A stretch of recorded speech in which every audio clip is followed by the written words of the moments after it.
নমস্কার বন্ধুরা, আমি নীলাঞ্জন দাস। বাংলায় আসতে চলেছে একটি নতুন মন্দির। দীঘার সমুদ্র সৈকতে তৈরি হচ্ছে জগন্নাথ ধাম।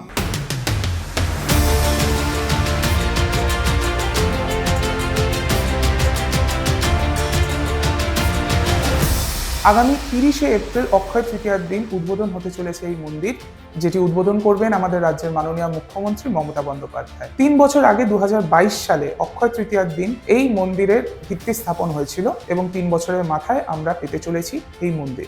বাঙালিরা চিরকালই জগন্নাথ দেবের ভক্ত এবং তারা এতদিন ধরে প্রত্যেক বছরই প্রায় পুরী যেতেন তাদের আরাধ্য দেবতাকে পুজো করতে, কিন্তু এখন থেকে তারা ঘরের কাছে দীঘার সমুদ্র সৈকতে পুজো দিতে পারবেন জগন্নাথ দেবকে। এই মন্দিরটি তৈরি হচ্ছে 22 একর জমির ওপরে দীঘার সমুদ্র সৈকতে এবং এই মন্দির তৈরি করতে রাজ্য সরকারের ব্যয় হয়েছে 250 কোটি টাকা এবং এখানে সমস্ত রকমের পরিষেবার সাথে বাংলার মানুষ জগন্নাথ দেবকে আগামী রথযাত্রাতে তারা পুজো দিতে পারবেন। এই মন্দিরের যে সোনার ঝাড়ু সেটির জন্য মাননীয় মুখ্যমন্ত্রী মমতা ব্যানার্জি 5 লক্ষ টাকা এই মন্দিরকে দান করেছেন।